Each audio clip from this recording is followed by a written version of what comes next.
Roger. I did not make it last week because I had my father took a digger, I think, on Friday night in his living room. So he was rushed off to the hospital. Everything's fine now.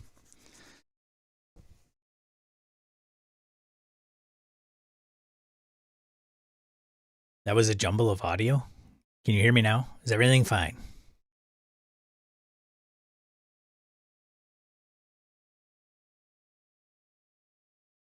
Make sure everything's fine here.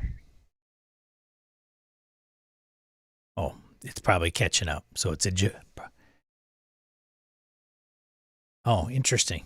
I wonder, it's just, oh, wow, I had it open so I could hear it. So that's probably the issue. Anyways, father went to the hospital. Thanks, Wayne. Good to see you. Everything's fine. Had to get a pacemaker in. So there's a couple parts of the heart. Forgot what they're called. Not ventricles, but essentially shoot. Whatever. The top part and the bottom part. Top part kind of went to shit. So he's got a pacemaker and everything's fine. So no worries. And now I'm back.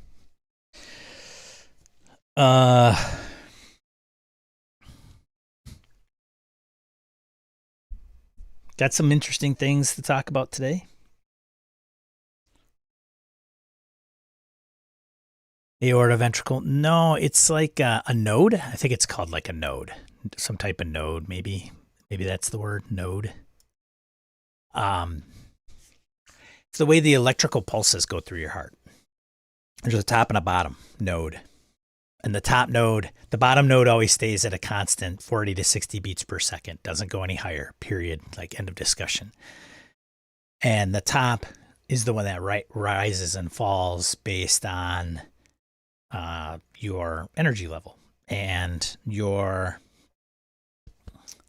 top of the heart kind of brings the blood in and then shoots it down into the bottom part, depending on how much activity you're doing. And what happens over time as you get older, you get fibrosis, and then it affects the top node of your heart, and it doesn't fire. There's AFib and some other things that play a part in this, but the electrical part can be firing incorrectly and not at all. And then what happens is the bottom part kicks in, but the bottom part doesn't amp up. So when you get up quickly and your heart jumps to start getting blood throughout your system, the bottom part, if it doesn't work at the top, the bottom part kicks in, but it doesn't kick in high enough. And usually you'll get lightheaded and pass out and take a nosedive, which allows, it's a defense mechanism for you, right? It takes a nosedive and then it allows your heart to calm down and also put your head down at a lower level, and then you can get blood to your brain and you come to and everything. So it's very common. It's not unusual. Doctors kind of played it off. So it wasn't a heart attack or anything like that, or his stent in his heart didn't collapse. So yeah, it's a heart node kind of thing. It's an arrhythmic junction is what the diagnosis was. Plus AFib plays a role in that too. And AFib can be, so if you look at hi, I'm Sean and I'm not a cardiologist. If you look at a heartbeat pattern, it kind of goes line, then there's a little beep and then a long one, and then it goes back up and then it kind of beep, beep, and it goes beep, beep. He was missing the first beep. And you could actually show it to me. Like, look, see, this is like a normal, like his heart when it's normal, and this is when it's not. So, and you're in the hospital for 4 days. If you get admitted on a Friday, you're kind of sitting around the weekend until they determine what's going on. And then they do the action Monday, Tuesday. So that's what happened. He was done at that point. So, yeah. And that's why I missed last week. But now I'm back. Anyways, let's talk about some stuff going on in the hobby. Where do I want to start? Oh, why don't we start with this one? We'll start with kind of the meh stuff, and then we'll get to some more interesting things. The first thing I wanted to talk about today, I did not know this, that there are regionally blocked content on D&D Beyond. So if you're a big D&D Beyond person, then you might already know this. And if you're not, well, it's good to know anyway. But apparently on June 3rd, they put this out to the masses. Dungeons & Dragons takes through, blah, blah, blah, blah, blah, as a global owner, blah, blah, blah, blah, blah. They face challenges when sharing content that honors our diverse community. Certain regions prohibit specific subject matter, and in some cases, access to the content that includes regionally prohibited subject matter can put members of our community at risk of harm. For that reason, we must at times make certain content unavailable in these impacted locations. If you do not agree with the laws that create these challenges, however, we do not agree with the laws that create these challenges. However, we are required to follow them. This decision allows us to continue to share content that reflects our values and our global community. We hope that one day we will not have to make the difficult decision to block certain content. We believe that D&D is best served when everyone is invited to be able to share in a game that is ultimately about love and perseverance. Of course, this is what similar, hey, we're D&D Beyond. Here's some of the things that are featured in it.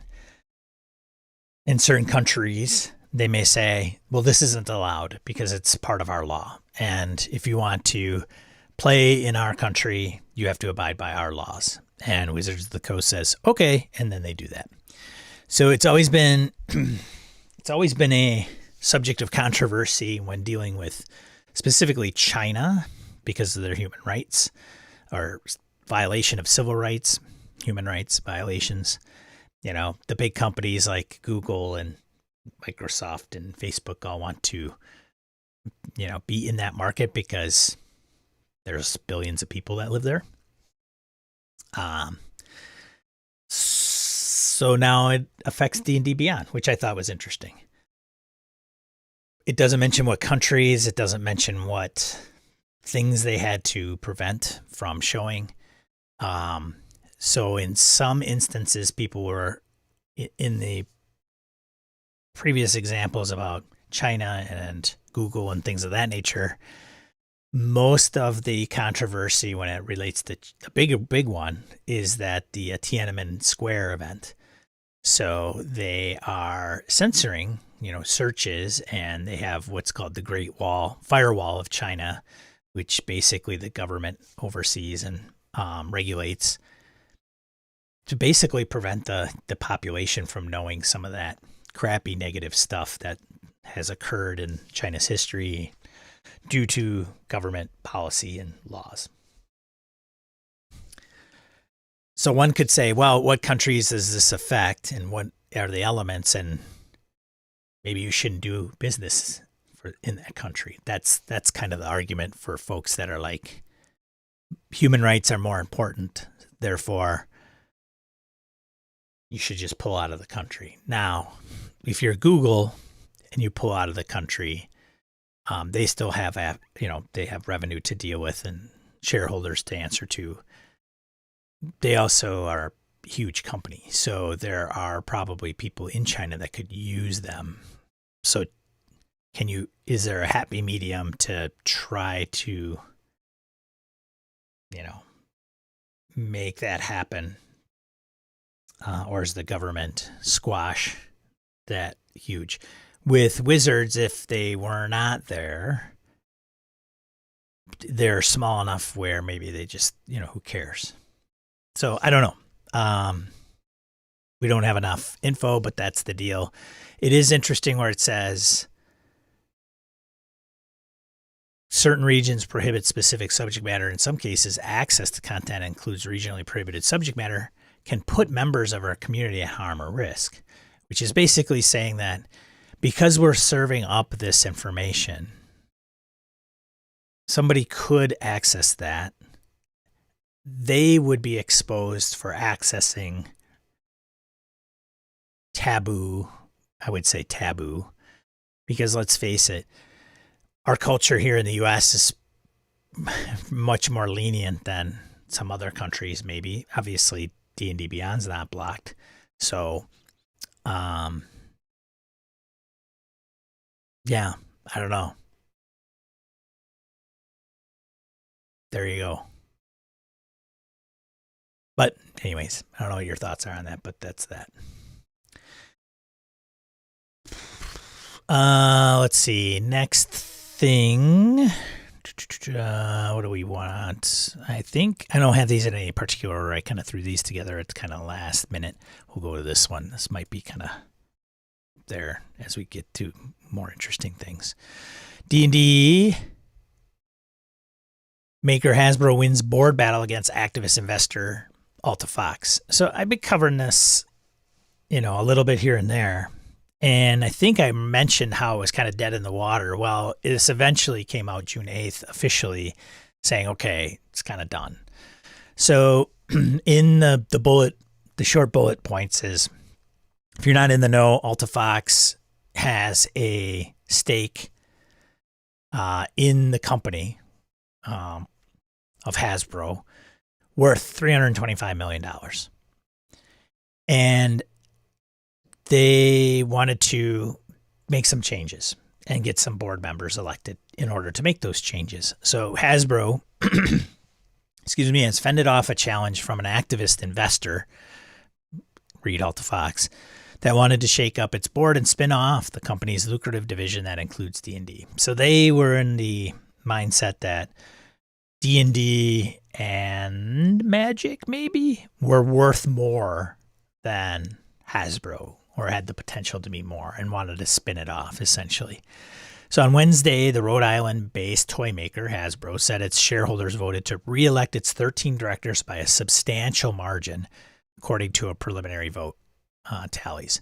So I think what happened was they were like, well, it's going to be dead in the water, but they still had the shareholder vote, which Alta Fox could have maybe had one or two members maybe elected.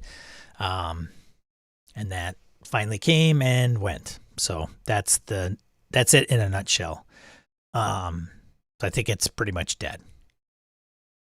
I don't think there's any other newer information than that. Yeah. So there you go. Oh, let's see. No, okay, did that one. Okay.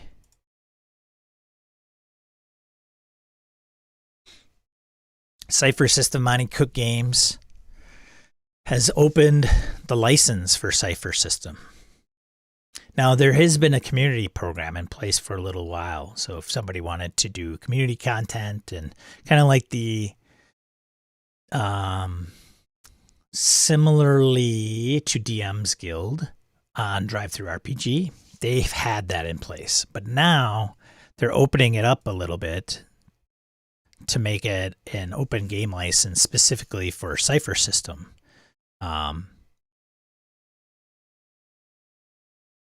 It's been around for 10 years, which I did not. The Cypher System's been around for 10 years. So they're pleased to announce the forthcoming Cypher System open license, which will allow publishers, gamers, and members of the public to freely create and market tabletop role-playing games compatible with and using the rules from the Cypher System. It will be released to the public this summer, which is not far away. Through the Cypher System open license, publishers will be allowed to duplicate content from the Cypher System reference doc, a version of the Cypher System rules that includes nearly all rules content in the Cypher System rulebook, plus content from other MCG sources. Character gen, core game rules, optional and variant rules, creatures, and it just makes sense because I think we've covered this before too, is can you copyright rules? And so if you're not, hey, let's just do a reference document. And then we'll say, hey, you can use it as a license. Now, in that license, you could include proprietary information. And it sounds like maybe Monty Cook and the gang have maybe decided to do some of that, since they do say plus content from other MCG or sources. Character gen, core game rules, optional and variant rules, creatures, ciphers, items, artifacts, and more will be included in the system reference doc. So if they are putting in some of those proper noun-based things, then it might be a little bit more, it'll definitely be more elaborate than the license that D&D 5e falls under, right? Because you can't use like Beholder and Mind Flayer. That's all kind of IP. But yeah, rules go nuts. So, and then you can say, well, it's powered by Cypher System or whatever, which if you didn't have a license that could stipulate, then you would probably just say it's like a popular role-playing game. There you go.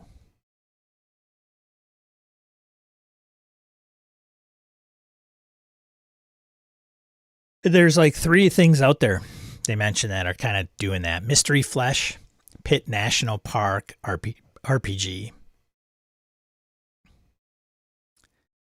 which is a complete standalone tabletop role-playing game powered by the Cypher System. GM Roulette is a fun, fast-paced played-in RPG on a night you don't have anything planned. This roulette style gives everyone a moment in the GM seat, which is interesting. Dude, I'm still going. I think my frame rate's good. Just hit refresh, Joe. Unless it is a bigger issue.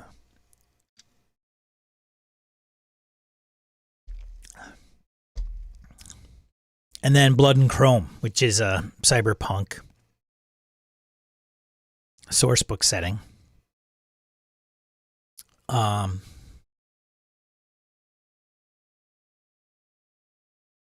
You know, I don't know if I'm big into cyberpunk. I might have to unload my cyberpunk stuff. I've got the Sprawl. I've got the Veil, both PBTA-based cyberpunk games. I have Cyberpunk Red. I've got Interface 0, version 3, 3rd edition. I had Shadowrun 5th. Got rid of that.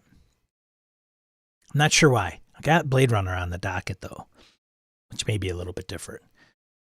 But not sure. Cyberpunk, I used to be thinking that would be really cool, but I'm not sure I'm even interested in it anymore.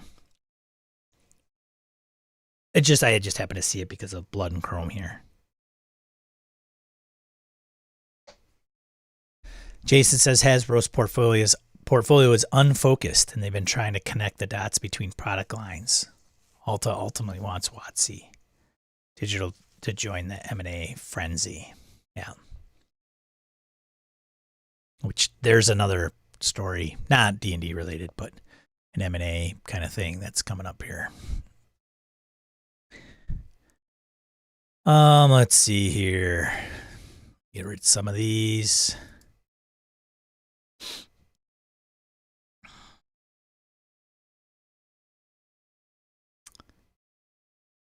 I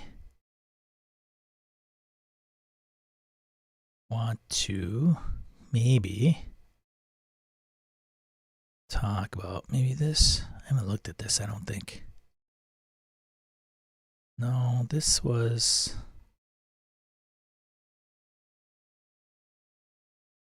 Huh. It's dated June 15th. It's only the 11th. Strange. Well, we can go through these. Zero Theory, hey, welcome. Can't blame on Shadowrun. The lore is great. The system needs serious help. Yeah. I've got friends of mine that are big Shadowrun fans. So, but I don't know. It's just, and even Shadowrun, okay, fine. You get the run, right? Mr. Johnson, Mrs. Johnson, got a job, the Megacorps, the fantasy piece. Sure, okay. Played some Cyberpunk Red. It was good, but it's, I don't know, man. It's just, I'm not sure if it's my jam anymore. Maybe I got to just start reading Neuromancer again or something. I don't know. It's waning for some reason. Let's go into crowdsourcing stuff this week. Return to Dark Tower, Endless Realms, and Incredible Items and more. So Return to Dark Tower. Wow, is this going on right now? Yeah, it looks like it. Are you guys in on this? Oh, for sure. $19,000 goal, $74,000 raised, 390% pledge total. 2 weeks to go. I know some people have gotten in on the regular Dark Tower game, and have talked about it quite a bit. So,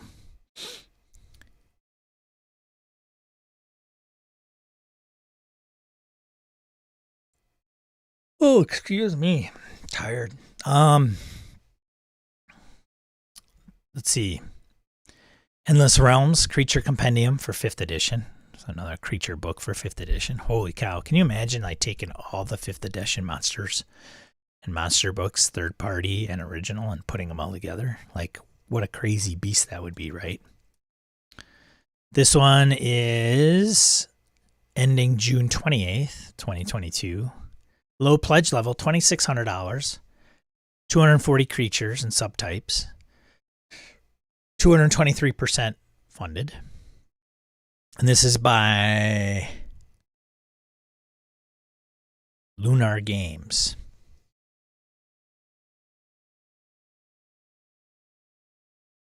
Pretty standard, right? Like such a formula to this.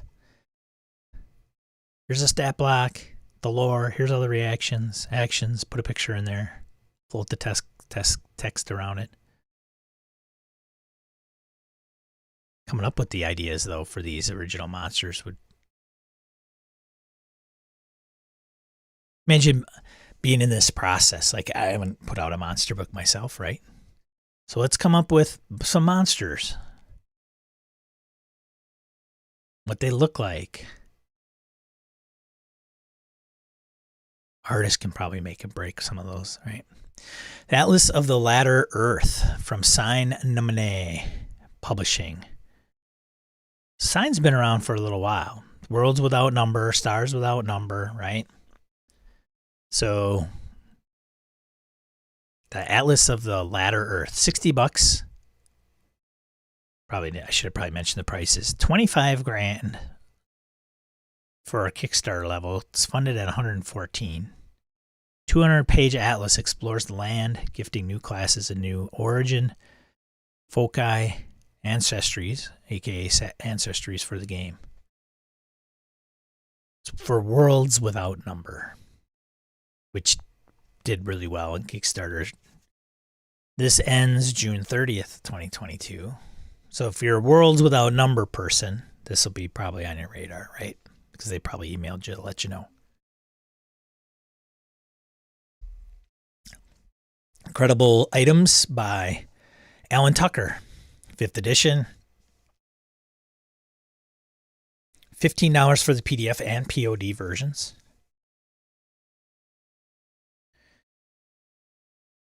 You need over 155 e-magic items, over 100 of which are illustrated. That's kind of cool. This book is likely to speak to you. This tome works better than some, as Alan Tucker gave the artist the opportunity to do all the designs. You know, there's something to be said about saying, hey, you're the artist. This is the concept, go. Rather than, okay, this is the way it's got to be. And then trying to get the artist to see the product owner's vision. Something I can respect. And hopefully it works. Like, if you got pretty good artists, it all depends on how much of a preconceived notion you have in your brain on what that item looks like or whatever you're having printed. But I can respect that he kind of gave the designers a lot of leeway and latitude. Only after they saw the images did the writers develop each item's powers Oh, interesting. So they had the, okay, all based on the images. Okay, cool. $1,500 goal, 3,200. 2 weeks to go. Cool, cool. Gangs of Titan City. Spence, Brown, and Cox. That's an interesting cover. Gangs of Titan City, Grimdark Urban Role-Playing from Soul Muppet Publishing through June 30th. Power PBTA game. It's in British sterling. It's £40 plus shipping and handling, and for the PDF and print versions. Play as thugs looking to rise to the top of the underworld in the grimdark future RPG inspired by Peaky Blinders, Scarface, Judge Dredd, and 2000 AD, Altered Carbon, Blade Runner, Mad Max, and Blades in the Dark. They are the same individuals that did Best Left Buried. It is not funded yet, so 2 weeks to go. They need £195 per day. So hopefully they can get it. Shakedown City. Shakedown. Takedown. Thursday, June 30th, it ends. An original system. Core Zine Rule. Zine. Core Rule Zine. £15 for the PDF and print versions of the book. Oh, and they offered it on Amazon, so it's free shipping. It's a crime RPG. In a single session, you'll create a shady city of full criminals and a tale of gang wars that culminate in the crowning of a new prince of the underworld.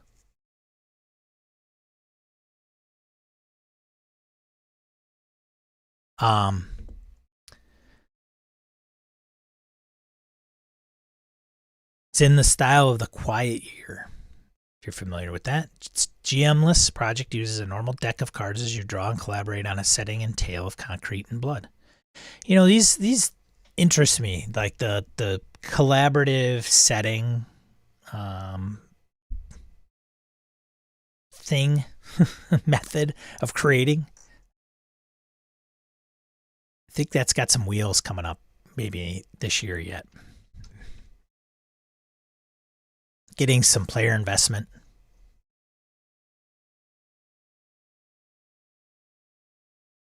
Reign of Discordia, 2nd edition. So this has been out before. It's a D&D 5th edition, White Star Systems.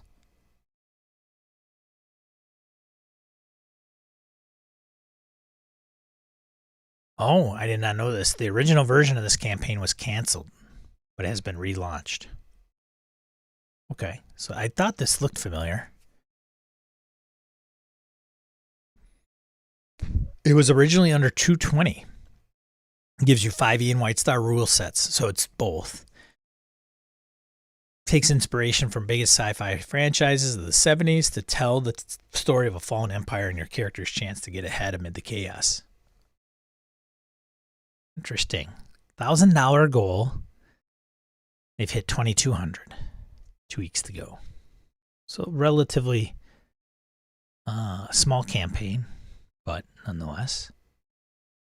By Darren Drader. Okay. Neat. Cyborg, Too Fast to Live, Too Young to Die. Great title.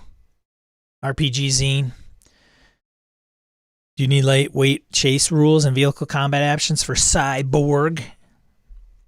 And by extension, Merkborg.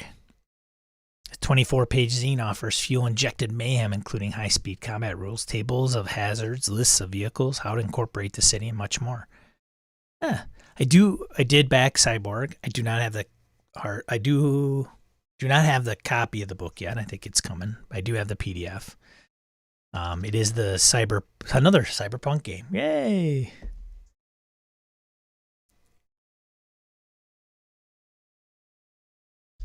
Quite a few people have gotten in on this one, obviously. So $15. They've raised $7,000. It's quite a few backers. Got 1 week to go. I should probably check that out. And that is it from Egg Embryo Ian World for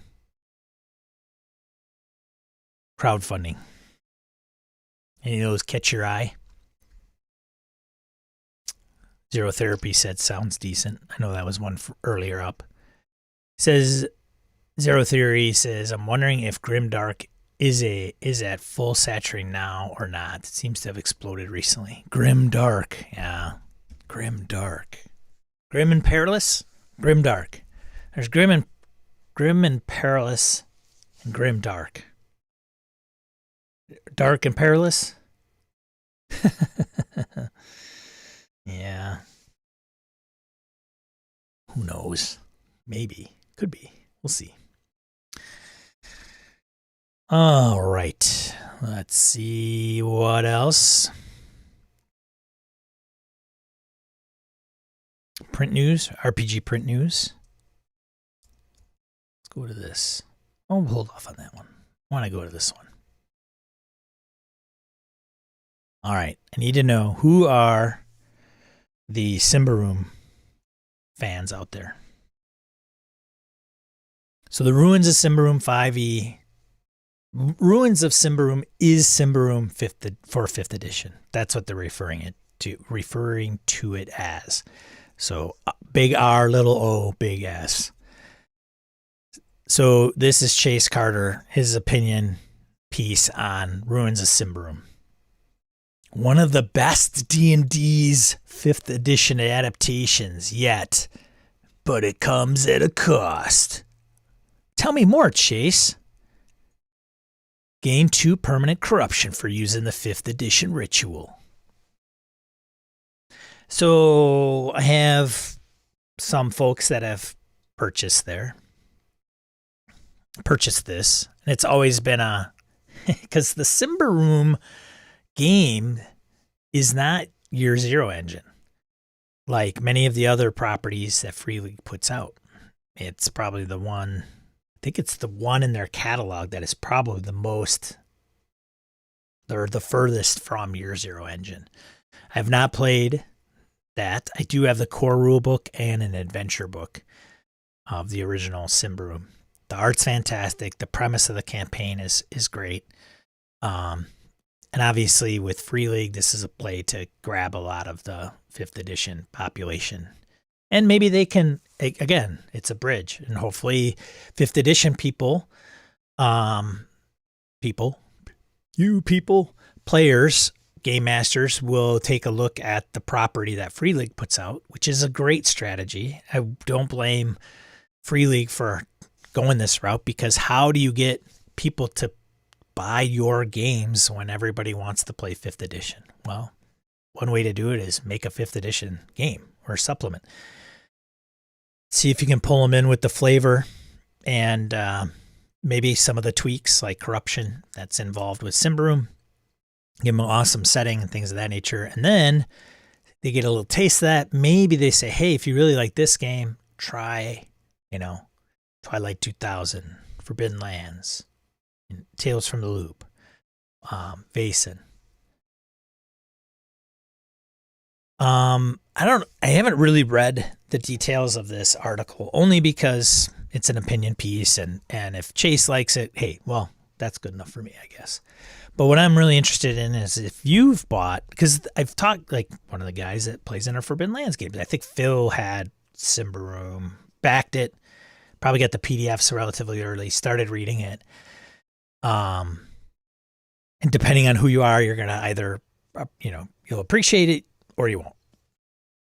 And so I think one of the questions that had come up is, can you buy this and have it be its own complete set? Or do you need elements of the player's handbook to play? Chase might even actually say that in here. So it's 3 books. Standard set is the GM Guide, Player's Guide, and Bestiary. All profit from excellent layouts that are a sight cleaner and easier to parse than the original core book. Interesting, because the original core book, I didn't think it was too bad. Honestly, layout-wise, pretty easy to read. So Maybe they add in some of the advanced books. The designers claim they tried to walk a middle road according to the player's handbook by porting over the spells, skills, and abilities from 5th edition. So they did that as directly as possible and running their own system of character classes and approaches through the RPG translation machine. Okay, that helps out with quite a bit of the context of how they set this up. So Harrigan says it's completely its own thing. Well, that's good.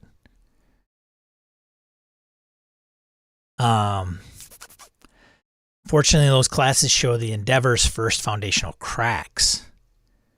The original Symbaroum plus the Advanced Player's Guide showcase classes archetypes with generally advisable abilities sorted by the game's 8 attributes: accurate, cunning, discreet, persuasive, quick, resolute, strong, and vigilant. So that's in the original. Players could follow these archetypes and come out the other end with an extremely useful character, but the option to dabble in other directions was always present. Perhaps your warrior was allured by the mystic arts by their time in Davakor's ruins, or a rogue might pick up some more in-your-face abilities to bolster their prowess in larger skirmishes. I'm kind of seeing a theme here where it's like maybe they have a little bit more of the attributes, like the 8. Maybe that's where he's talking about you can get more of that spectrum of diversity within your character. I could see that. Classic classes versus no class stuff. Sure. Okay. Yeah. Okay. Ruins of Symbaroum, aka 5th edition version, cements those archetypes into the 20-level ladders. Ugh. Levels again. Okay, but it's 5th edition, so I get it. Every level unlocks certain advancements, and the path your character follows is preordained by the book. Gone to our abilities, our abilities' 3 ascending levels of mastery. Instead, characters will gain an increasing amount of spells, feats, and skills as they climb the ladder, likely ending up with the common late-game 5e glut of tools for every situation. Symbaroum's mastery levels purchased with experience earned on excursions into Davakor's angry depths kept player characters lean and rewarded their investment in key abilities with extra oomph and broader effects. Why own 6 different knives when one extremely sharp blade does the trick? Which is interesting because, this setting, Symbaroum interests me, and so does Midnight. And I have Midnight. And I only point that out because Midnight has always been a D&D setting, from the 3035 days. And then they ported it to 5th, and what they did was put in the heroic paths. I might have mentioned this on stream when I first got this book, is you can pick a class from 5th edition. It doesn't, the abilities and everything, that's 5th edition. So they're not trying to change a system, which is, I guess, good, right? If you're a 5th edition person, and this game was originally meant for D&D, so it takes into the same class structure, abilities, hit points, armor class, all the resolution mechanics, things of that nature into consideration. With Midnight, it does the heroic path, so you can pick a class, and then you pick a heroic path, and they're class agnostic. So it's not like, hey, I picked the fighter class, and here are my heroic paths that I get to pick as a fighter, if I remember correctly. So it's just pick whatever one you want. Once you pick the first heroic path, you get a heroic talent, which is it's essentially a feat. You don't get, or you don't have the ability, you can change your heroic path, which I think goes to what Chase here is getting at, right?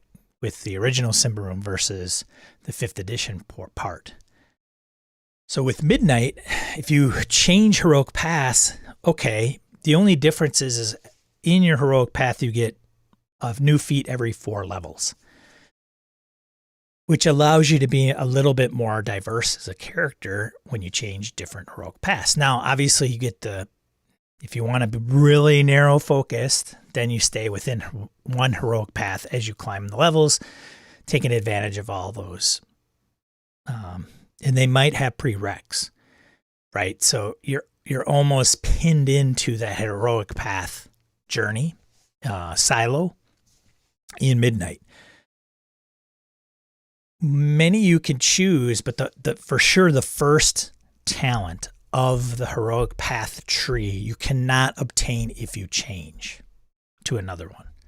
So that core first talent is like kind of the key, because you're not going to be able to get that again, by changing heroic paths. Hope that makes sense. So that's interesting. Going back to Symbaroum, I don't know if I'll get the 5th edition version. Right now, as it stands, this guy does not need any more role-playing games. Now, if I unload a ton, I don't know. Maybe I'll get the PDFs. Who knows? I'm not playing 5th edition yet anyway, and I think Midnight's on my radar, so. Gone to our abilities, 3 ascending levels, mentioned that. Another sticking point is how Ruins of Symbaroum handles magic. It's another thing with Midnight, ironically enough. There's obviously, I think if you are attracted to Ruins of Symbaroum, or Symbaroum in general, you probably would find some things at Midnight that would be interesting and vice versa, because there are some things that probably overlap a little bit. So, Ruins of Symbaroum handles magic. The source text spills much ink describing the destructive nature of corruption that follows any use of magic in the Davokar or the human kingdom of Ambria, and how the necessity of its use to combat the abominations and other threats makes life on the frontier a constant balancing act. So one of Symbaroum's core themes surrounds the excuses civilization will create for its exploitation, and how that dominant model trickles down to individual actions. Is it worth letting the Iron Pact destroy the ancient weapon when the Duke could use it to secure his border against a horde of blight beasts? That power and its resulting corruption was an ever-present temptation for all players in the original RPG. So Ruins of Symbaroum instead restricts access to spells and rituals to those who choose one of the mystic approaches. While the 5e port does still offer a broad range of classes, from martial staff mages to troll singers and corruption-embracing sorcerers, it feels as though the ever-present threat of magic's taint has been relegated to a subsystem that can be ignored if you just stick to more mundane implements of violence. Interesting. See, you did a good job on this. Way to go, Chase. Chase at dicebreaker.com. So because of these restrictions and the more general alignment with 5e, high fantasy predilections, playing Ruins of Symbaroum can feel like watching an edited-for-TV horror film. What an analogy. All the same beats and plot elements show up, but the holistic experience comes off a little muted. Its edges sanded down to fit a format better suited for hack-and-slash romps through dungeons than scrounging one's way across 70 kilometers of unmapped wilderness. Interesting.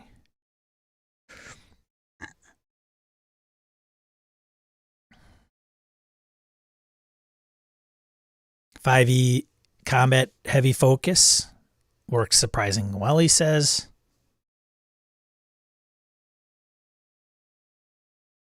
Stat blocks in the creature's bestiary does make it easy for DMs to construct encounters for the party member or party levels.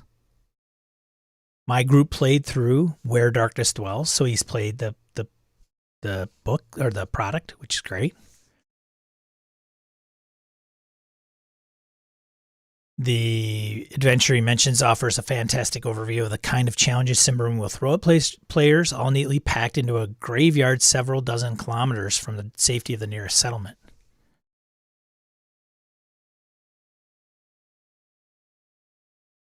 And Symbaroum is roll under.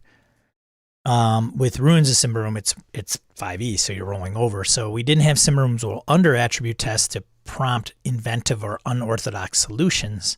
Instead, we perception checked and fought our way through every encounter. Ooh, that's a tough one. We earned experience towards a predetermined level up. We role-played without any insight from abilities, descriptions from shadows, or more formal rules interactions. It felt more like a crossover than a true melding. And the illusion further broke down the deeper we waded into 5e's mechanical particulars. Ooh, interesting.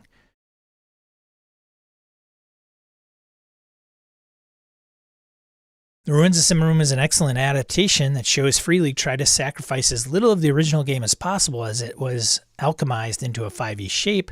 I'd even go so far as to say it excels in its class, proving the act of aligning oneself to the popular giant can be more than a cynical ploy at a larger audience.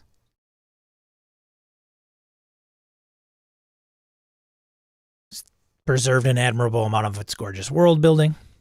Ruins of Symbaroum lifts a lot of delicious text straight out of the original books when describing the wild locations. Yeah, the fluff you can just copy-paste, right? None of that's going to change. The books are almost worth the price of admission for their twists on classical fantasy tropes and a decidedly Scandinavian view on colonialism and role of organized religion. But if you're anything like me and my group, you'll end your first session more interested in exploring the dense forests of Symbaroum's first source book than another jaunt down already well-heeled paths. Interesting. So who's out there got it and wants to run it or has run it? Good morning, William. Good to see you. Aaron says way easier to parse, actually. Classic class versus no class stuff. The corruption piece is one place this author gets it wrong, actually. Oh, interesting. Magic is only one source of corruption. There's lots of other ways to have corruption be a big part of the game, even in the Ruins edition. Corruption is a huge part of the game, not fluff. Setting, flavor. Sorry, my vernacular. You know, just make a tune, explore the fluff, and everything will be fine. It does intrigue me. I don't know, because here's the thing. A lot of people that I've talked to, two, maybe three, they're not big fans of the native Symbaroum system. It's all player facing, roll under, 8 abilities. I don't know. Without the setting, Symbaroum isn't much of anything.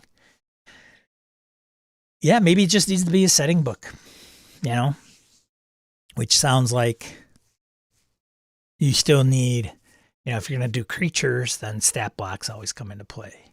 And if corruption is a big deal, you got to implement that somehow if you're trying to get a particular tone, right? So, you know, I don't know. It's interesting. I was part of a 5th edition group. They might be back. I think they're actually playing today because I hit my buddy Joe up and he's like, yeah, we actually had a game on the 9th, but then I'm bailing. And getting at least one person to play something else other than 5th is probably not. Maybe 2 people aren't probably in the cards. So, you know, if I wanted to play a game with them, it'd have to be something 5th, and it'd be something I would want to play, which would be probably a Symbaroum or a Midnight type setting. I don't know. But now I'm not playing with them. I don't know if that matters. Phil, good to see you. My face-to-face table group will only play 5th edition. Phil, I hear you, man. There's lots of them out there. Symbaroum wouldn't be an option. Right. Return of Symbaroum. What is it? Return? Did I say return? Ruins. Symbaroum gives a slightly different feel coupled with a really great setting.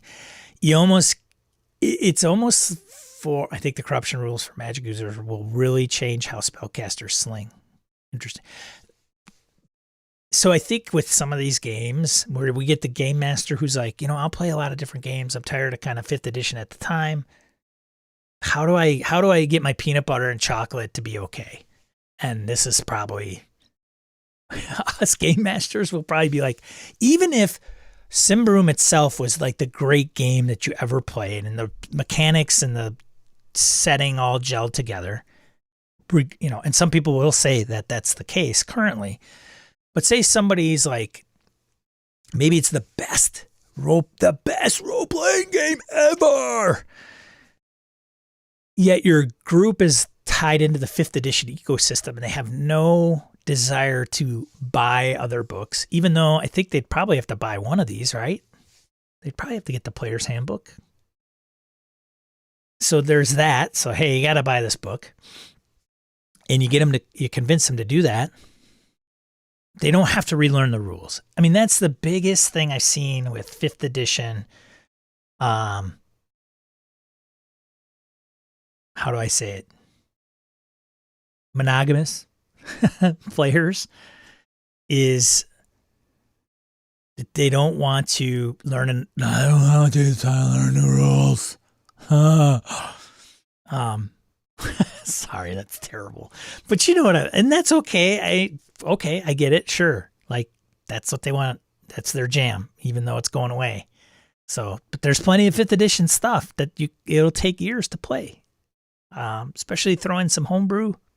You're good to go. You could play one game for the rest of your life. That's fine. People do it all the time.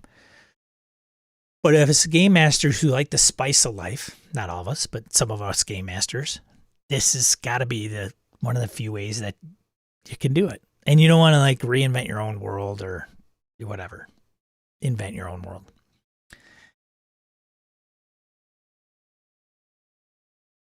Yeah. So it's kind of like it's that or you ditch your group, right? That's really what it comes down to. Like you're in an impasse. Maybe this is the compromise. This is the negotiation piece. And you go, hey, here's the compromise. And they go, okay.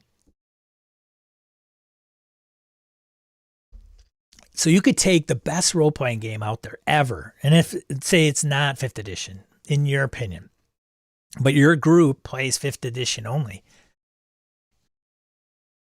maybe cut back.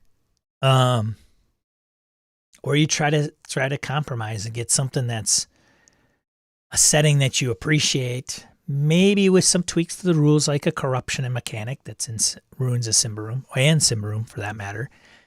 And you go that route. Or you take something and try to meld it and hammer it into your own. So if you say, well, I really love Forbidden Lands, my group's never going to play it. Can you play Forbidden Lands 5th edition? Sure. If you take a big heavy anvil to it and pound it into submission, you could. But the experience is going to be different too. So, it's why do people like the 5th edition piece other than, well, I don't want to learn any new rules and I like the class system and I get to play Goliath and maybe it's the tone.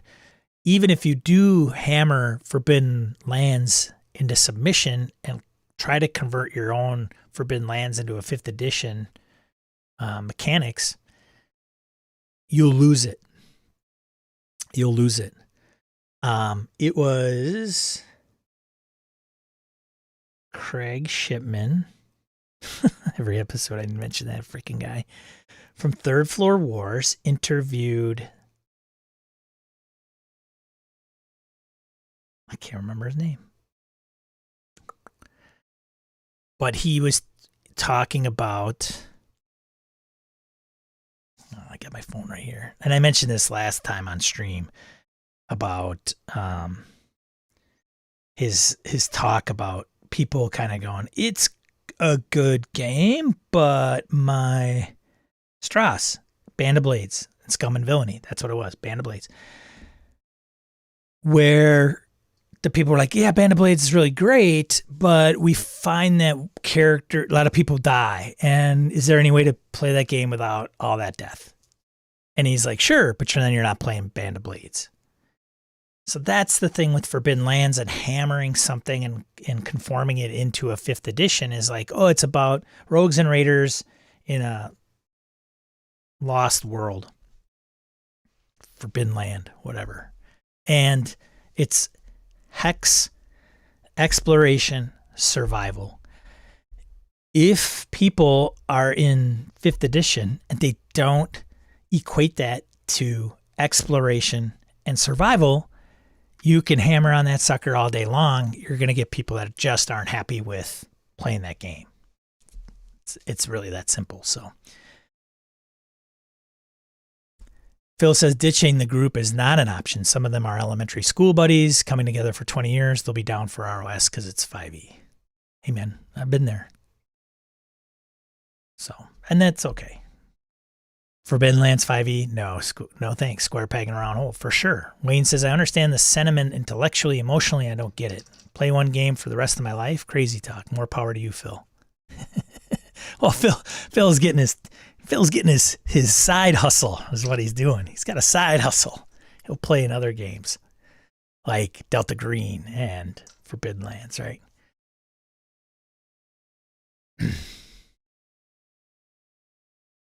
I don't know so we may look at Ruins of Symbaroum and go, oh, okay, I've got the original, I read the original, and then I delved into this because it's a 5e adaptation, and I'm going to probably go that route with my friends because they won't play Symbaroum the original.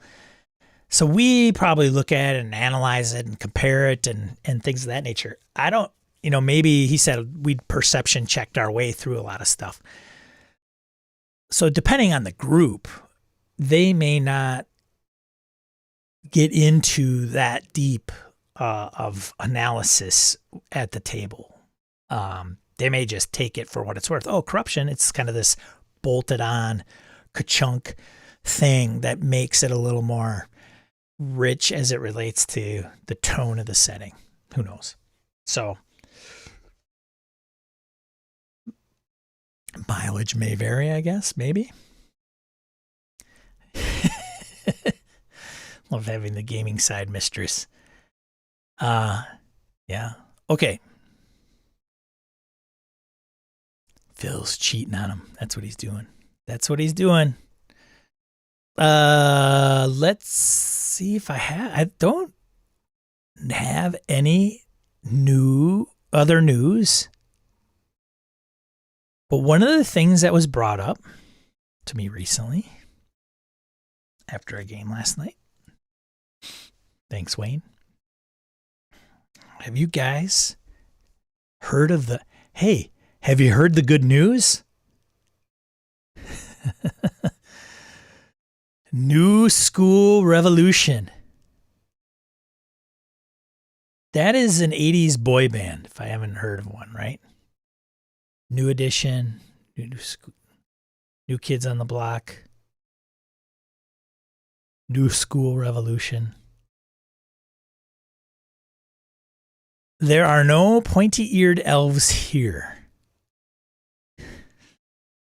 So this is brought to my attention. I've been probably under the rock on this, but now I'm not. Apparently, I'll just bring this up. Apparently, to kind of give you an idea of what it is, what is the New School Revolution, you ask, right? Let's take a gander, shall we?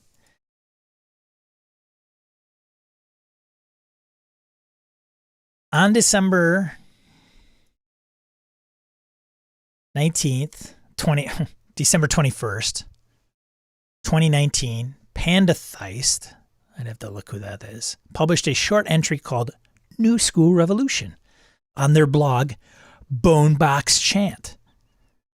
And they have reproduced some of that here. So they're defining what the NSR is. Menudo. Yeah, Menudo. Hey, Zero Therapy knows the deal.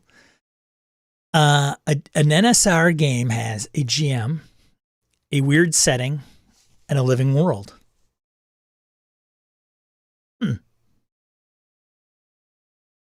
Are rules light, deadly, and focus on emergent narrative, external interaction, exploration.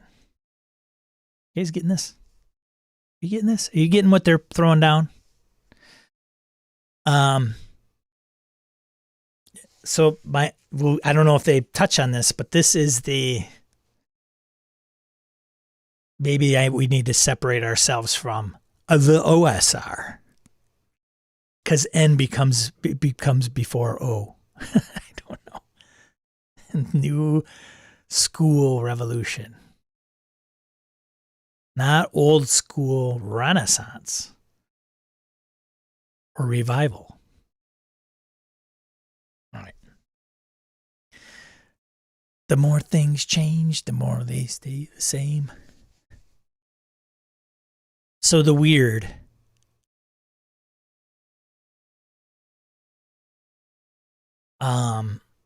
Let's break this down a bit, starting with the shared properties of NSR games. They talk about weird fiction, a literary movement, including authors as H.P. Lovecraft, China Miéville, Jeff Vandermeer, Caitlin Kiernan, Clark Ashton Smith, James Stripty Jr., Mark Danielowski, Tanith Lee, and so on. Okay, so they talk about the writers and the authors and some of the influences. Great. Insert appendix N stuff. Sword and sorcery, whatever, maybe. To me, the weird in the context of RPGs can mean a couple things. Okay, so they define the weird games piece. So, maybe it is different because maybe I'm misinterpreting this. Maybe it's not a way to distance themselves from the OSR, but some people will find things like this, like Troika from Daniel Sell, Black Hack, Rangers of the Middenvale. So are those old school? Are those OSR games? And some people will say no. So what are they?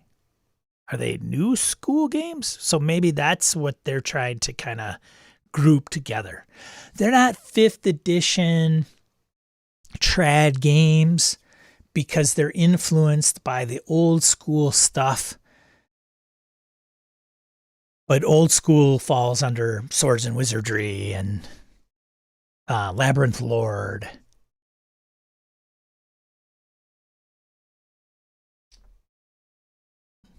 Whatever.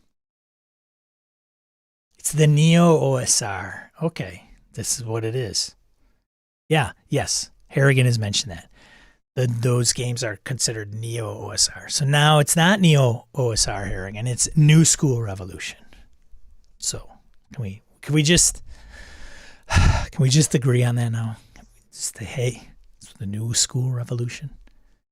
Still think there's a song behind that. It's the New School Revolution.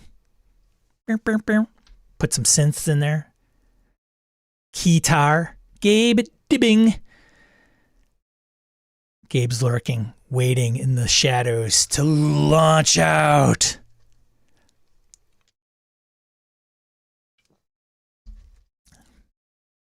If you're part of the New School Revolution, I think you need to dress up like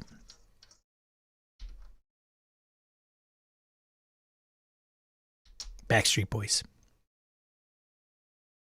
and run these games. Okay. Yeah. So it goes into a lot of the latest articles, inspirational sources. Get the hair gel, hell yeah, man. Feather them sides. Some of the details here, like inspirations, they're kind of maybe Appendix N. Still like the new school, the new school revolution. Oh my God, this came out in May.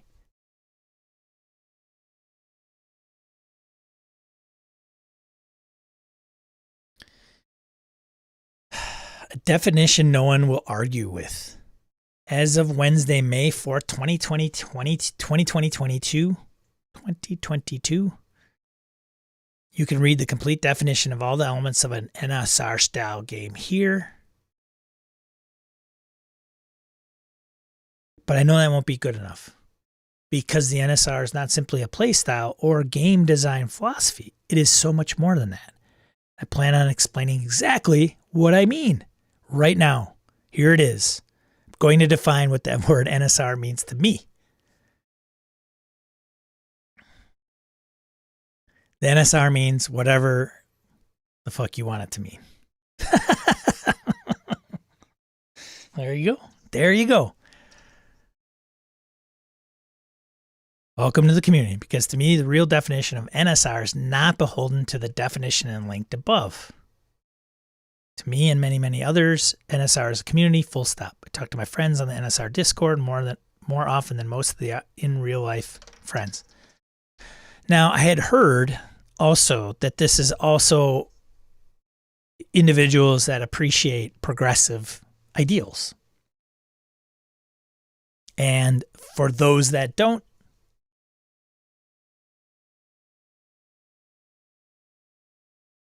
but, you know, again, do I have to apply for a membership? No.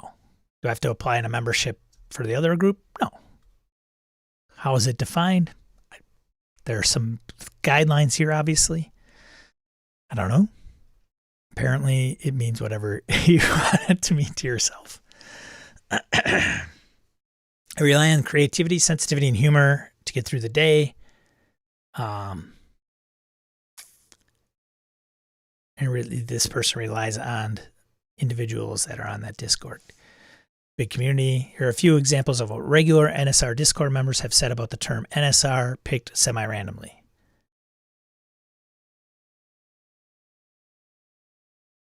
I've always thought myself as new school because I run weird games like Burning Wheel, Inspectors, Torchbearer, and my own weird and wonderful creations.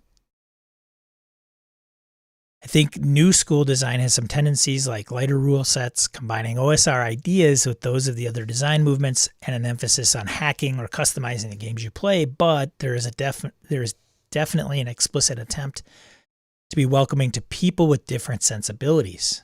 The best game is the game you like to play, after all.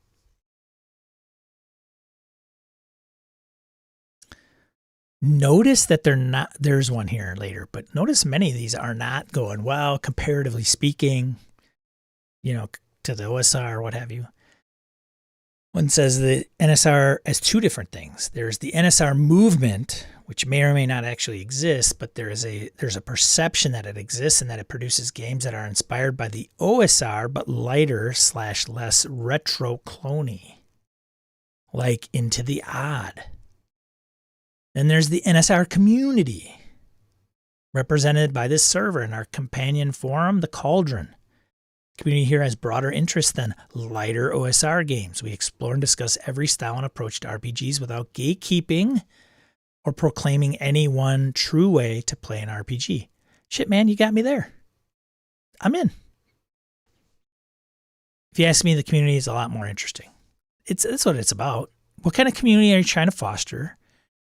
You know, kind of some of the values.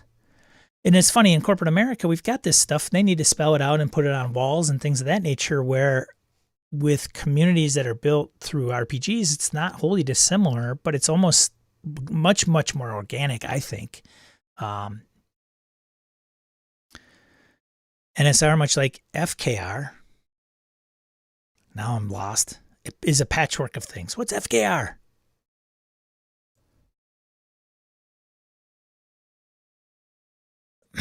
To quote a Glog Zone, since I think it applies, it's less a single system and more of a philosophy or a community, one that emphasizes the agency of GMs in making the game their own. As someone coming from FKR, Free Creek Spiel. Okay, sure. Yep. As someone coming from FKR, you'll most likely note that if placed on a number line, NSR is the middle ground between OSR and FKR. Okay. NSR is OSR with generally minimalistic rules, although still plenty of rules of substance which FKR steers away from. And the idea that OSR is what you want it to be, specifically in that NSR does not want to be tied to BX or other retro clones. NSR doesn't really care about how well it transfers to other systems and modules, it just is. Examples of NSR systems would be just about anything Into the Odd, such as Cairn or Weird North, Sharp Swords and Sinister Spells, and other systems that mark their own ground in the OSR scene. Okay, got it. Free Kriegspiel. Kriegspiel. Forgot what Krieg is. Krieg? Is that world? No, that's yeah. World play? Free world play? Is that what it is? Oh, my German, man. Super rules light. Well, let's look that up, should we? Free Kriegspiel.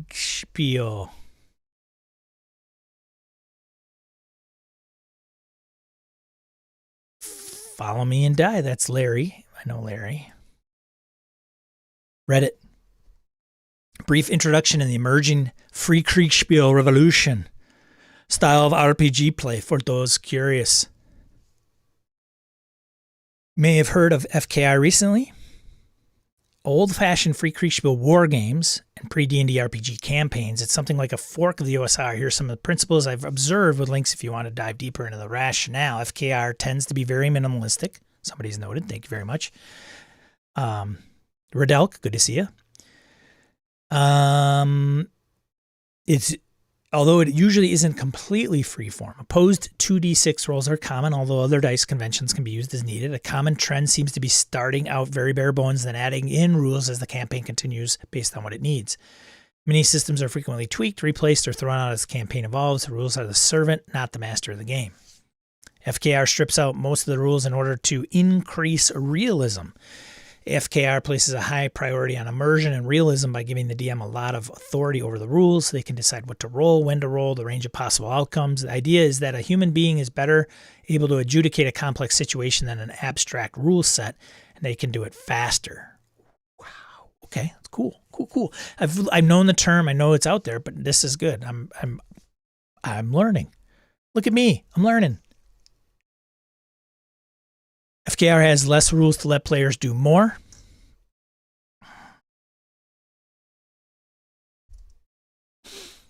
FKR prioritizes invisible rulebooks over visible rulebooks. Interesting. Seems very like now this is not a dig on FKR, but it sounds something like we would do with kids that aren't probably, they're very young kids, like, just learning to learn to read and numbers. You sit down and say, okay, you want to play a game with, dad or mom? Okay, here we go. This is your little sheet here. You got to draw your character and have them scribble it out on crayon. And then, okay, here's this little thing, and here's a die 6 or something. And if you roll above 4, 5, or 6, you know what 4, 5, and 6 look like. Then you win and whatever, right? And that's it. Like, you just make it up. Not maybe simple. I'm oversimplifying it, but FKR is a high trust play style, right? Kid trust me. I'm their mom or dad, right? It's only going to work if you trust the DM is fair, knowledgeable, and is going to make clear, consistent rulings. Board games and some very crunchy RPGs derive their fun from manipulating abstract rules to your advantage. What? No way. FKR derives its fun from manipulating an imaginary but logically consistent world to your advantage. It plays worlds, not rules. It emphasizes the joy of tactical infinity. Tactical infinity. I'd have to click on that to find out what that is. You don't use mechanics to solve problems. You use real open-ended problem-solving skills to solve problems. Hey, all right. Okay. Now I think we can move on. That's fantastic. So going back to some of the Discord stuff they're putting out here.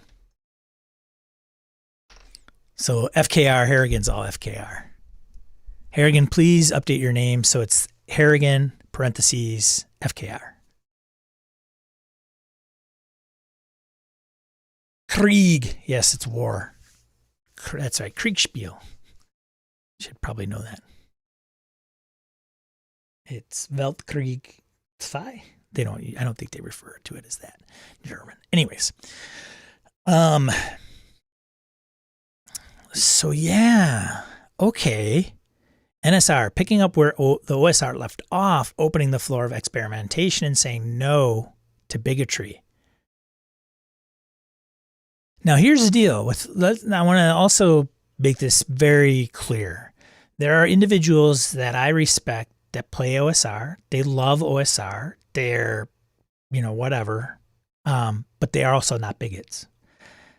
So we got to be careful about lumping bad actors, bad eggs into these buckets that really talk about kind of a game style of play.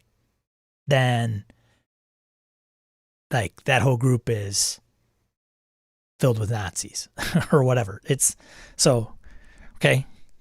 I think that goes without saying, but nonetheless, because some folks in our chat may not be aware of what the OSR is. That's a little on the doubtful side, but somebody could come along, watch this video and say, well, I don't know what's OSR. And it says no bigotry. So the OSR is all a bunch of bigots? No, it's not. Does it have its bad actors? Sure. Does 5th edition? Sure. Does the indie scene? Of course. Like it's, you get enough people doing something in one community or thing and, hopefully by instilling certain grassroots values and talking about some of these details, usually communities have a way of kind of policing themselves. But anyways, so I just want to make sure that's clear. That's all. Let's see. This guy says, this person, I think NSR's lack of definition is its appeal. To me, there are no standards to meet or lanes to stay in other than not being a bigot and a shithead. So what originally started as, hey, new OSR games, newer games that kind of have these inspirations from like BX and Redbox and some of these other things. And oh, by the way, we want to get rid of bigots and shitheads. That should be like the mantra of every community, in my opinion, unless you're in the bigot and shithead community. No sniping about what is NSR versus NSR adjacent or inspired by the NSR. Just games, community, and mutual support. At least that's what I've gotten out of it. Okay. All right. See, what happens is you start talking about a style of play and like mechanics and rules and the roles of the player and the dungeon master and how you kind of run a game. And oh, by the way, I kind of like this BX stuff, but I don't want it to be a derivative of BX specifically. So I'm going to do Into the Odd, and this is what it's going to be about. And maybe it takes it from conventional fantasy and makes it a little bit weird as they define it here. Great. Fantastic. But then you start getting into the social pieces of that and saying, oh, and by the way, we have progressive thinking and, we want the NSR thing to also incorporate those as like values of the community. So it goes from this way of playing a game to, oh, and we have these values. So you can have both, but you're going to have the people that are like, yep, I'm all in on those games, but you know what? Screw their values, So it's harder to police, and it's also something that I think people try to do. Like they want to be a good community. They want to welcome people at the table. They don't want to restrict anybody. And so that's where these things get to where they are, I guess. I don't know. Anyways. Your character is not on your sheet, right? Riddell brings to mind Satine in the midst of a cancellation the week before a con talk on inclusivity. Oh, God. Dude. Riddell. I didn't have that on the agenda, but anyways, and some people are like, what? I don't even know what you're talking about. So it is a little interesting, and the irony is not lost on me that she was set up to talk about inclusivity, and and her and her spouse are probably the big exclusive folks. Yeah. Okay. Well, I really don't want to go into those guys. Do your own research, is all I'll say. Anyways. Yeah, like me, NSR is more philosophy of general of play generally than a specific type of game. Willingness to hack, fiddle, break, and create. A willingness to embrace the weird, the niche, the non-standard. A willingness to look at your assumptions of history. Like, all that stuff is interesting. I'm not a big weird guy. I think the weirdest I get, maybe I don't know. I Call of Cthulhu maybe. Would I play these games? Of course. Would it bother me? No. But the weird is kind of like, do I want my fantasy and my cyberpunk like Shadowrun? It's those stupid little, they're not stupid. Not stupid to me anyway, but they are these things that we have preferences over, right? Hey, I get a cheeseburger. I don't want ketchup on it. Okay, great. I mean, so be it. So I think it's just one of these things where I think I have actually Into the Odd. I'm waiting for my Kickstarter arrival for that. But it's usually not my thing, right? I'm a pretty traditional fantasy gamer when it comes to that genre, so to speak. So,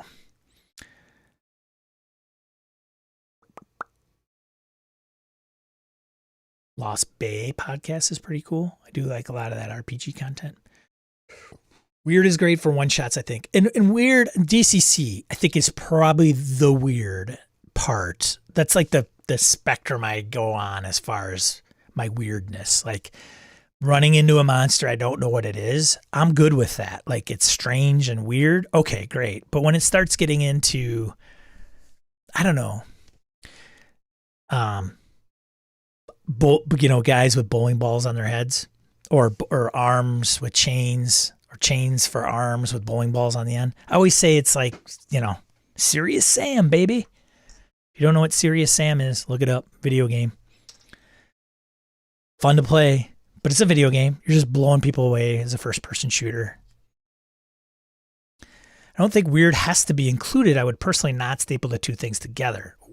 Well, that's, you personally might not, Harrigan, but I mean, it's kind of in here. So then you get into the wankery, right? Like, well, are you really NSR if it's not weird?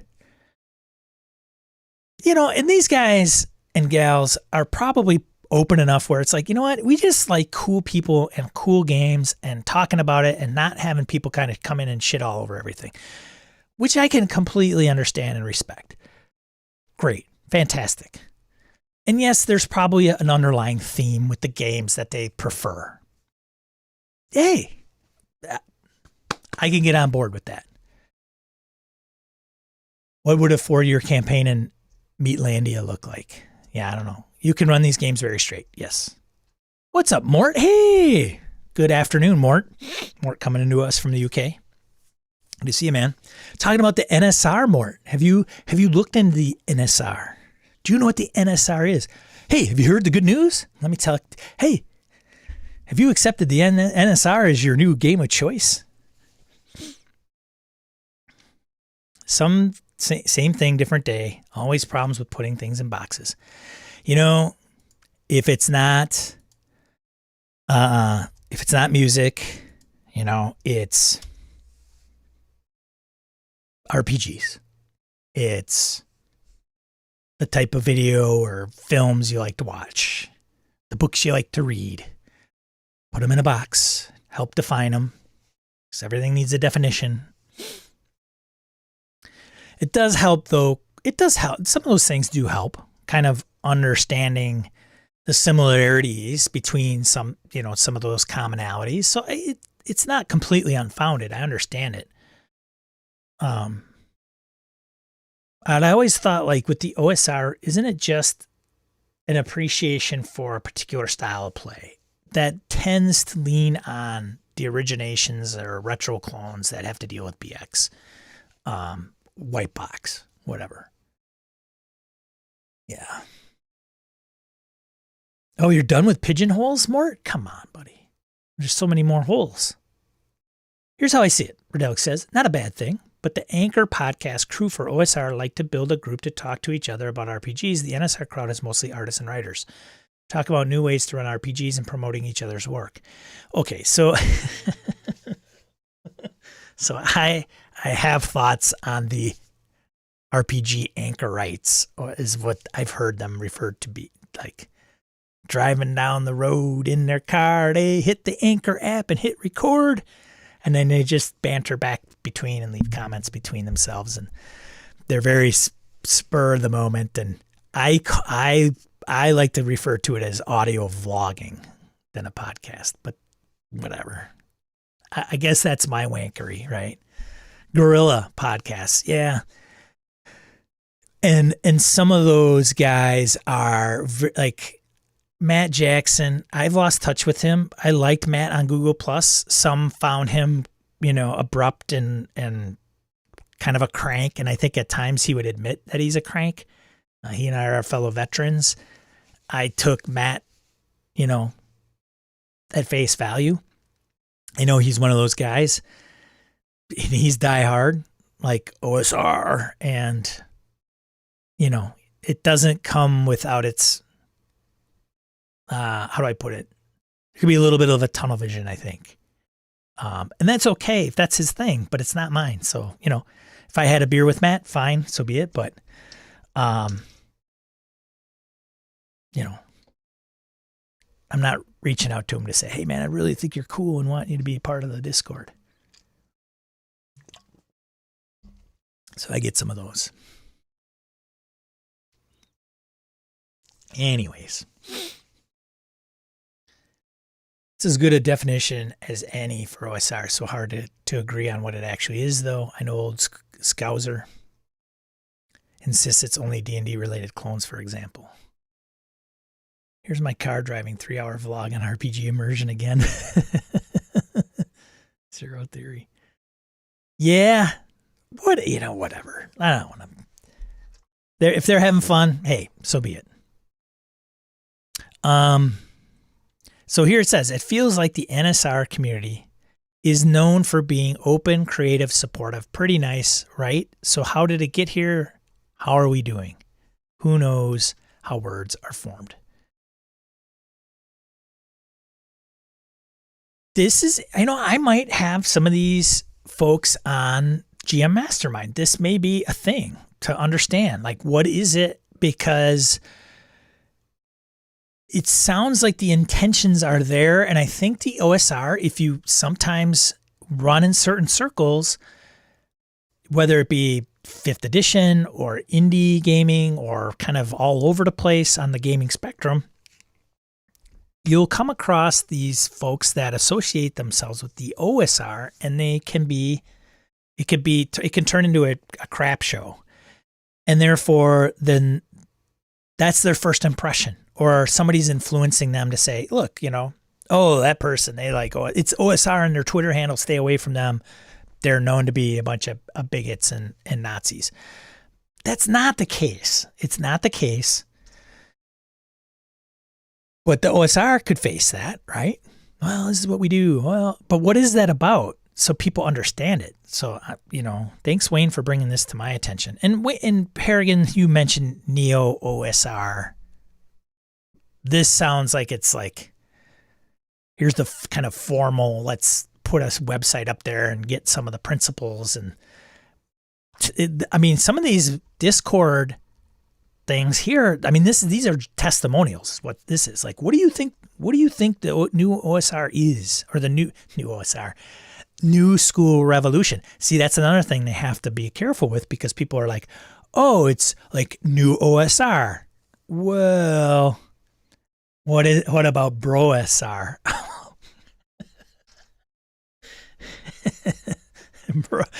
BroSR? That's hilarious. I don't know if I might have heard of that. Can I Google that? BroSR RPG. Oh, there's a Twitter account called BroSR Games.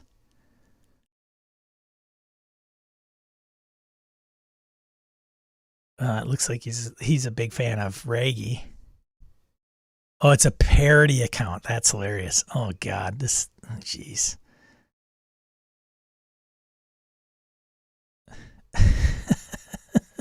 BroSR. See, you almost have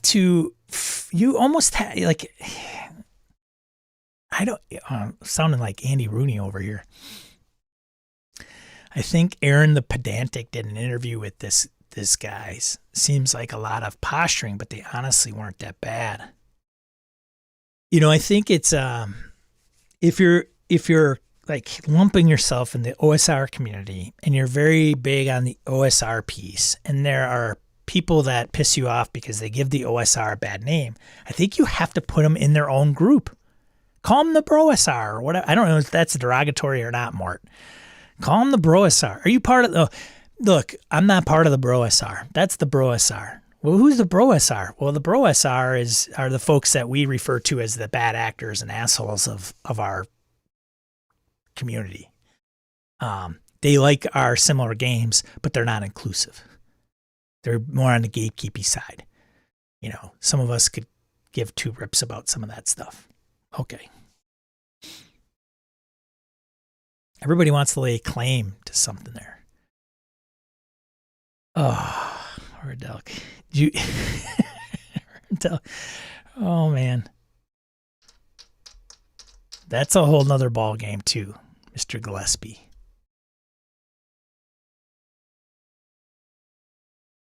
And there's 2 NSR Discords run by Yochi Gal. Okay. Good to know. I'll probably want to look them up. So yeah. They need to change these. Like, they need to put I wish this page was different. Like, you arrive on this page and it says latest articles, but what they should do is say, what is it about? And then underneath list the articles that kind of sum that up. Here are some community feedback on how they define the new school revolution, right? And then link to that page. Some of these aren't intuitive enough for me to understand how to navigate because I'm a little thick. Oh, this is Yochi. Yokai. Yochai? Yohi. Yohi. Thank you, Redelk. This is Yohi. My name is Yohi. I write about RPGs. So the Discord and everything here is Yohi.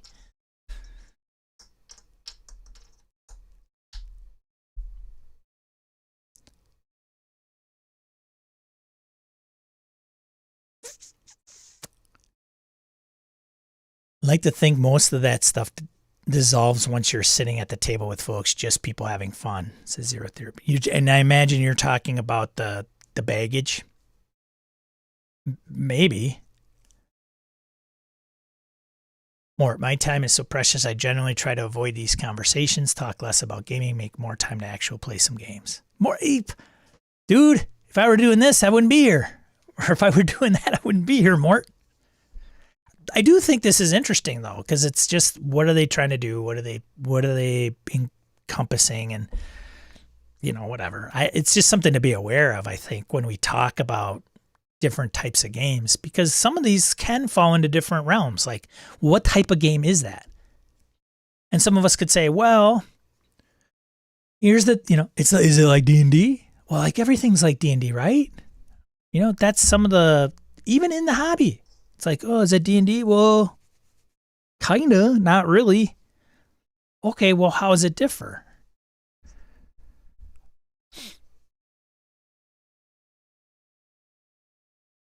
Well, it's all rock and roll to me, Billy Joel. Yohi, I might have to reach out to Yohi. I have ways I like to play. I just don't think you need to shit on other people's fun, but that gets clicks and views. For sure, yes. Yeah. Yep. Yeah, or putting yourself in an OSR NSR box.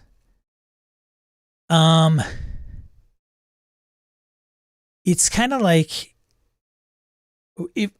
even amongst we have internal lingo and external lingo, right? Even internal lingo can be, if somebody were to pitch me a game, hey Sean, I want to run Torchbearer. Oh, okay, great. What's that all about? How do you play that? What's it? And of course, you describe the game, but sometimes we have reference points we can draw from. Well, so is it like D&D 5th edition? Is it a 5th edition like derivative, or is that BX? Like, what? I mean, have you played BX? Yeah. Well, it's not like BX. Oh, okay. All right. Lamentations of the Flame Princess. Beyond the Wall. Oh, it's like White Lies. It's an espionage game. Okay, well, what rules does you? Well, it's like White Box, like it's a D6. Oh, okay. It's like those types of games, OSR games. Oh, okay, got it. I don't know. Sometimes it helps. It can, maybe a little bit. Yeah. Do we need them? Some people think we need them, right?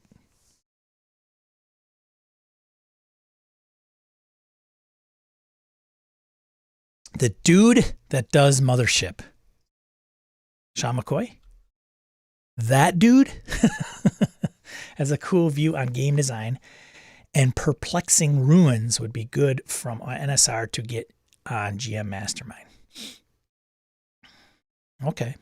Yeah, I would like to hit up Sean. I'd like to hit up a few folks to talk about, it's about a podcast for game masters and honing their craft. But I think there's also elements to these things because game masters dive into these things, right? Players may, but let's face it, game masters are I'm going to try that restaurant. I'm going to try that restaurant. I'm going to try that one and see what it's like. Oh, I don't like that one. Oh, I'm going to try that restaurant, but I'm going to try a different platter or dinner. Like, okay, cool. So I think there is some value in having individuals that come from some of this space to kind of understand what that means so that other game masters that are coming from a different game understand what that means. What are the principles? What does that look like? It's us GMs with all the books. Yeah. For sure. So it is interesting. I have yet to devour the entirety of this site. I may join the Discord. I have to say that many of the games that they are probably touting, like I own Torchbearer, I got rid of it. Into the Odd is coming. What are some of the other games? Black Hack I own in PDF. There's some that I own in PDF. Beyond the Wall I have. I don't know if that falls into that space. But it is a different style of play, which I think is indicative of that's right up a game master's alley, right? It's not always having to have to be like this thing, people talk trad games, right? I'm part of the Tradisar. So it is interesting for game masters to understand that there are different types of games, and some of these they do kind of fall into certain buckets. And why? Well, because there's some similarities between them.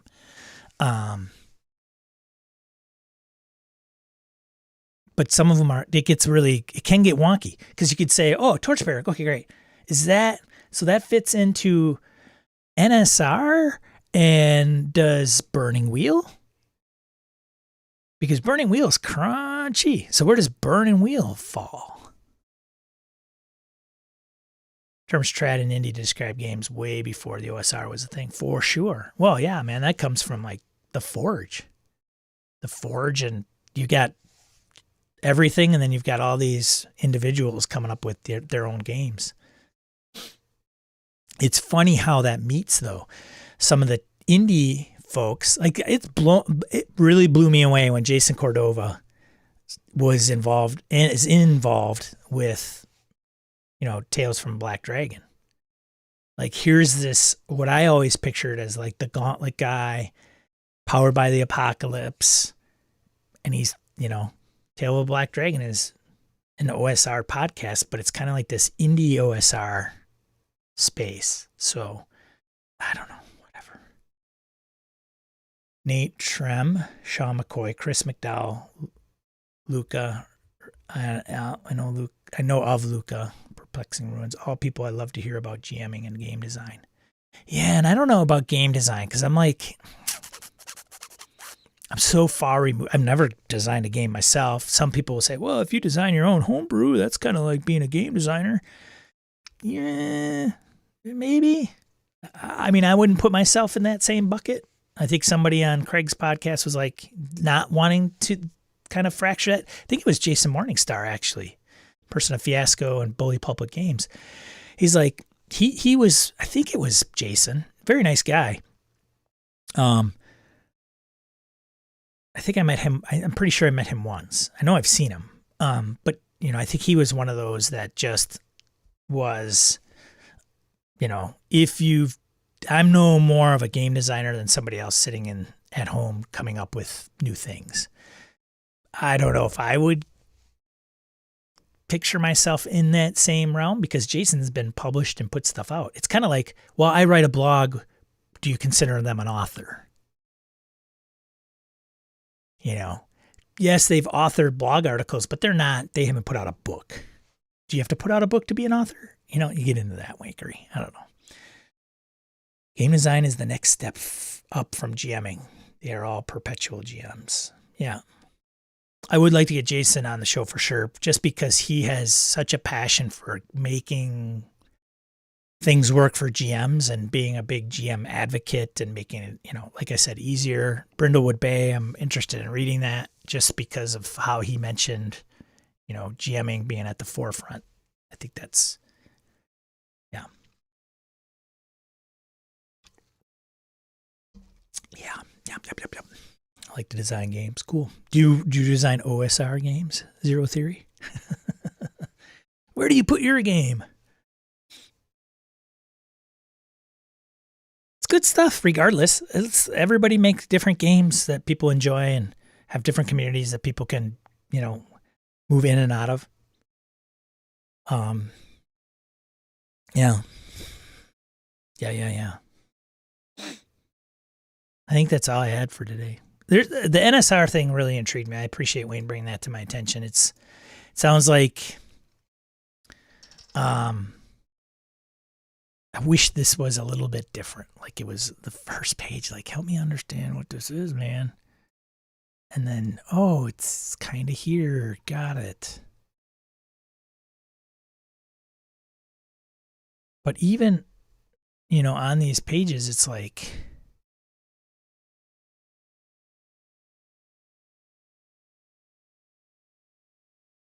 see, NSR actually surprisingly fluent, and the N can be read as new OSR for people who find Sword Dream only overly precious or just dislike the double consonant construction.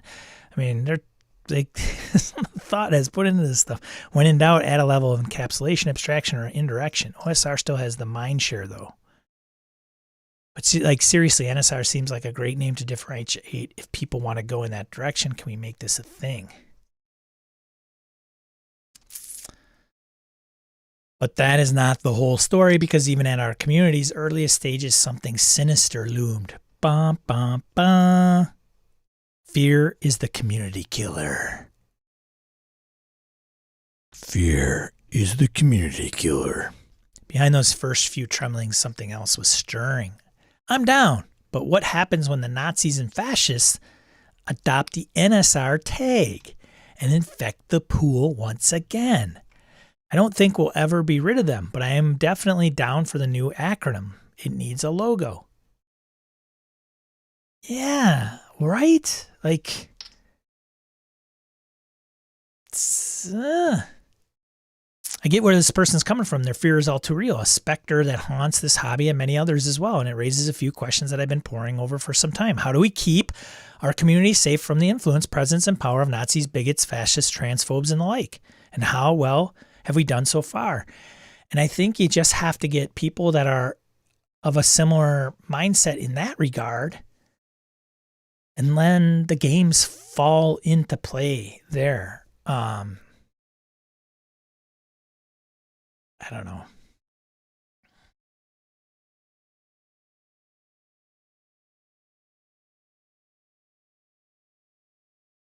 The OSR indie/indie RPG community is full of bad actors. Identifying and tracking these folks so that they and their followers do not gain an active presence in our communities is pivotal. For one of my favorite examples of this, read this anecdotal story from Twitter about a bartender in Baltimore.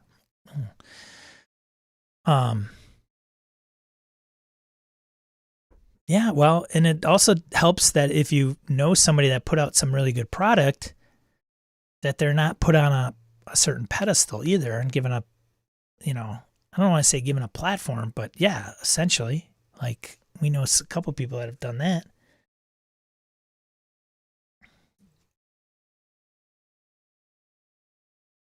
Trophy Dark. That's another one. Trophy Gold, Trophy Dark. Yeah, I don't know. It's me, SR. You're awesome. That's right. It's me, SR. That should be the movement. It's a me, SR. What's that mean? It's whatever the hell I deem it. These are the types of games I like. Labyrinth Lord, Torchbearer, Into the Odd. That's me, SR. Sounds a little like gatekeeping, though. I don't want Nazis, bigots, or transphobes to have a platform, but also gatekeeping is bad. Well, that is a very, Mort, but I think you kind of have to have gatekeeping, that in that regard. Because that's just not beneficial. It would be saying like, well, they broke the law and we threw them into jail. But I think there shouldn't be any laws, therefore they shouldn't be in jail. Or, that's a bad analogy. But you know what I'm saying? It's like kind of our person X's motivations. It's a slippery slope. I've seen it become a way to shut people out that they just don't like. Look, here's the deal. It's all over the place, man. And these topics are just a room of eggshells. Or room of eggs, probably. Walking on eggshells. Does it matter if you walk on eggshells? Because they're just like garbage at that point, right? Anyways, I think that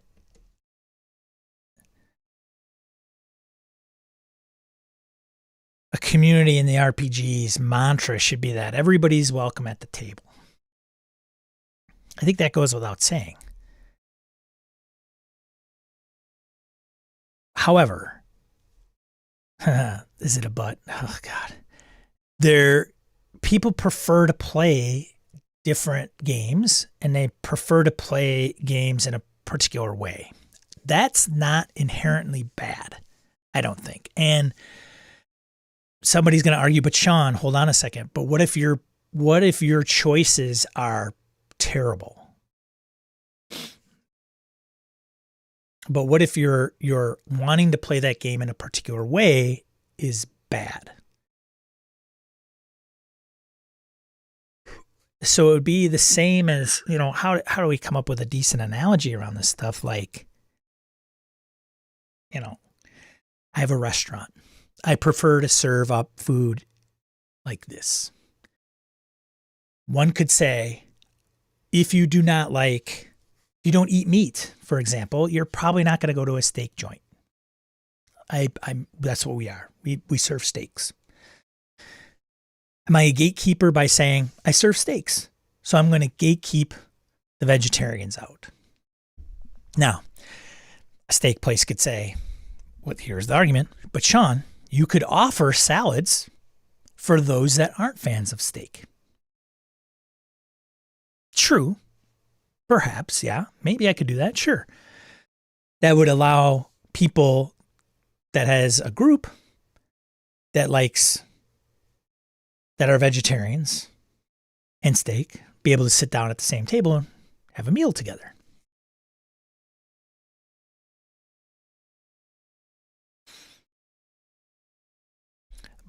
But there are also some that will actually say, please keep politics out of gaming. I like all types of games. I like OSR games, and I'm definitely not a bigot. This whole conversation just pisses me off. Yeah. Well, it's the gatekeeping thing, Farty. And so that's where some of the people say, well, this is a fine line. And so where does that line get drawn when it relates to games? And some would say, I understand. Farty, totally understand your position. I think there's many of us that are similar in thought like that. But there are also people on the far extreme that say, hey, if you run a game in this particular manner, your politics are in the game. I think we know what that looks like. I think we understand that. And some of it's very, very obvious, and some of it's maybe not so much. So I don't know. It's the it is what it is. It's, social media. It's the proliferation of information. It's the internet, and it's RPGs. And when you throw it all in a huge cauldron and stir it up, some of these things come about. But the thing is that I don't think you can. I think it really comes down to what are the intrinsic values of a community or what they're trying to portray. I don't think you can police it when it gets too big. You can't. I mean, when you kick them out from them buying a game and running a game, and they run it in a way that's like socially offensive, but then you find that acceptable and I find it socially unacceptable. Like, it's this weird thing. See you, Joe. Mort says, I have a great deal of respect for a certain designer's work. However, as the parent of a transgender child, I can't in clear conscience support him because of his outspoken views on that subject. A person shouldn't be excluded from the industry or hobby, though. Zero Therapy is like, wasn't one of the tenets of NSR that you make your own rules what it was? Yeah. Well, that's another debate too, Mort. Can you separate the art from the artist? And many people, they tend to say, well, as long as the artist isn't benefiting from the purchase, so Lovecraft's dead, he's not getting any of my money, so okay, I could buy his stuff and feel okay. I don't know. But with the NSR, I mean, they have it right here. They start getting into, some of the nastiness of what they're trying to avoid.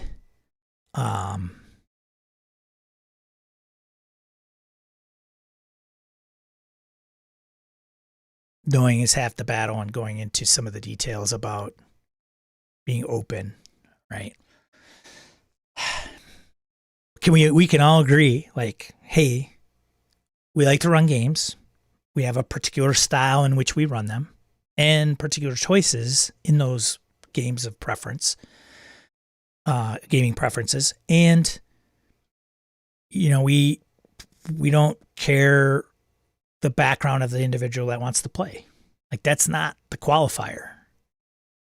They may not want to play Delta Green, and that's okay. Right? They may not want to play Troika. Okay. I think that's where it kind of ends, right? It should be. And then it gets just more complicated from there. There's a lot of complications. Anyways. I'm glad I woke you up, Farty. Hope you're doing all right, man. Anyways, I don't have much else to say. I got about 4 minutes before we hit the 2-hour mark, and there wasn't anything else that I had on the agenda today. The new school revolution sounds interesting. I could see where it's coming from. Even if it's just these new OSR games, and they don't fit into like BX derivatives, which I can totally understand, then great. I know the types of games a little bit. And I know I applaud them for trying to keep out the bad apples, but I don't know if you can. Because they're just going to run their game anyway. And it's going to run, contrary to some of the things that we believe in or find important. Well, you always manage to get me thinking and talking, Sean. Thanks for the stream, man. Yeah, Mark, good to see you, man. I hope all's well overseas. And yeah, I think that's it. I don't know if I'm just going to sit here and waffle for another 10 minutes or not, but probably just cut it off at the head, right? Do me a favor, give it a like. Appreciate it. Helps with YouTube, supposedly, I guess, maybe. I should probably do this. And I have to start doing this because now I have a Patreon. And not only do I have a Patreon, but I have a Patreon with patrons. And I have to make sure I give, excuse me, I give credit where credit is due. So I'm just going to name those folks off. I could probably put it in the end credits, but I'll do it right now as I'm.